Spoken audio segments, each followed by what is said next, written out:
Now we're looking at 3.2, logarithmic functions and their graphs. So remember, the inverse of the exponential function is the logarithmic function. So the definition is going to be for x greater than 0, a greater than 0, and a not equal to 1, we have these two equalities. So we have y is equal to the log base a of x, if and only if x is equal to a to the y. So you can always kind of relate the different pieces. So if you have something that's in log form like this, you can always translate it into an exponential form and vice versa. So that's what's nice about this, this equality. So if we have f of x equals log with base a to the x, again, it's just restating the same thing. So now the first set of questions is just want you to translate from one form to the other correctly. So if we look at our first one, so we got log with the little subscript of 4, and then we got the 16, and then this equals 2. So you just have to be able to put it into the right format. The big thing is try to make sure you know the base. So if you know the base of the log, you know the base of the exponential function. So since this is a subscript of 4, we know it's going to be 4 to something. So now the question is, it's 4 to the what equals what? 4 to the what equals what? So in this case, what it's equal to is the exponent.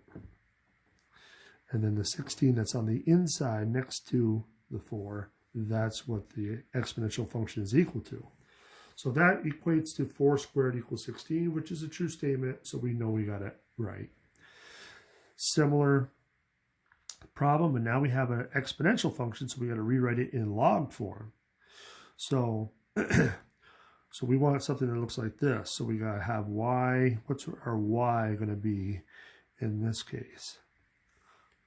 So remember over here, what it was equal to was the exponent. So the exponent here is -3, so we're going to want -3 all by its lonesome equals log, and now we need our base. Our base is the base of our exponential, so 2/3.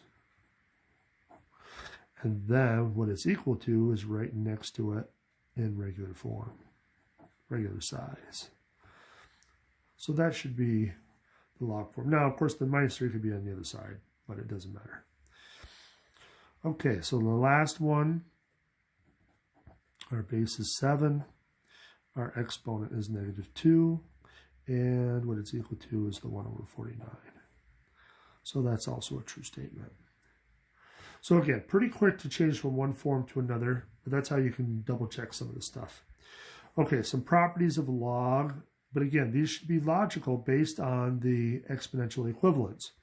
So if we got log base a of 1 equals 0, that's a true statement because a to the 0 power equals 1. Similarly, we got log base a of a is equal to 1 because a to the first power equals a. Log base a of a to the x equals x because a to the log base a of x equals x. So now another way we could have phrased this is, okay, so our base is a because of the a down here. Our exponent is x. So that takes care of these two pieces. And then what is it equal to? That's this piece in the middle. So again, it's kind of a silly statement. Now, why did I write it this way? Well, essentially just to show that logs and exponentials are inverses. So when they are inverses with the same base, then they should cancel each other out. So when they cancel each other out, that just brings the x down. So this whole thing is essentially x equals x. So again, another true statement. And then the last one, which is, again, a kind of a powerful one. If you have two logarithmic expressions that have the same base, then whatever's on the inside basically has to be the same as well. So again, it's another important property. So then some notes just with respect to your calculator. Logs with base 10 are commonly on calculators as log x. There's no subscript of 10 written for the base on your calculators. So you can kind of see it right here. So this log right here is log base 10. And that's it. And you can see the inverse is right above it. That's 10 to the x. So you can't use it for any log with any base. It's only log base 10 on your calculator. Logs with base e are natural logs and commonly on calculators as ln of x. So ln is right there, and there's the e to the x right above it, the inverse.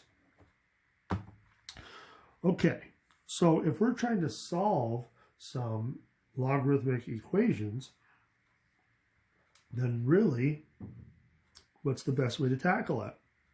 Well, it turns out using the equivalent exponential form is going to give you a lot more information. So I would recommend you do that for all of these problems and then see what you can do with it.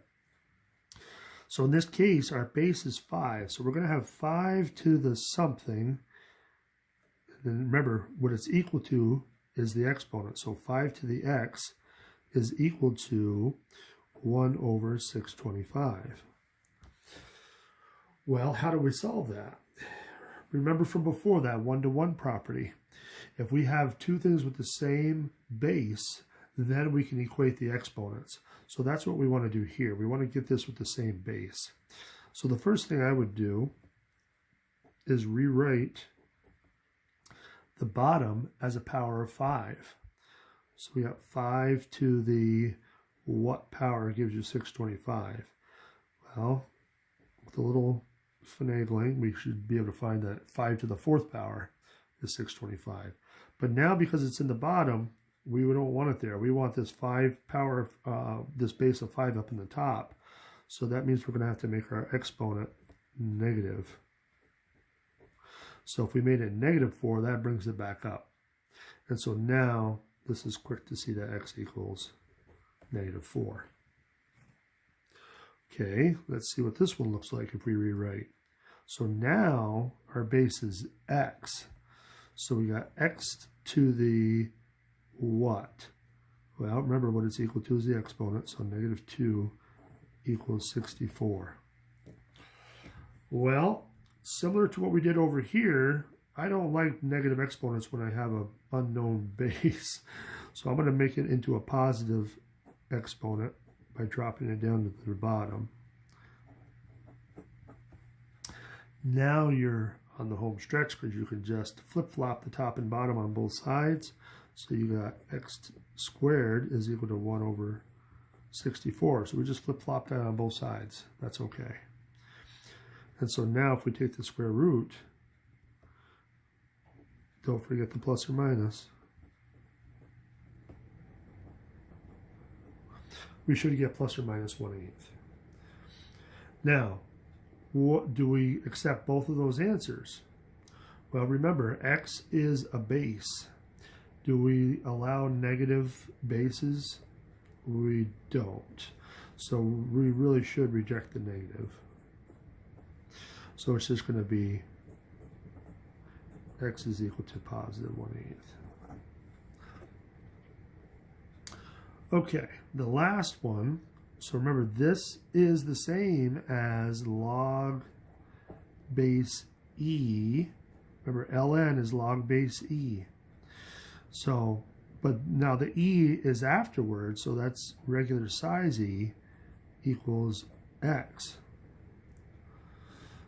Now, if we wanted to write this in exponential form, our base is e.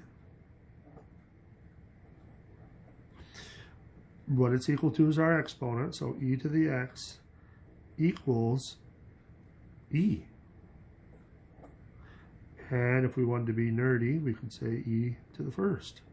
So now this is quick. X equals 1. Okay, so let's stop there and then we'll do some more problems on the next page.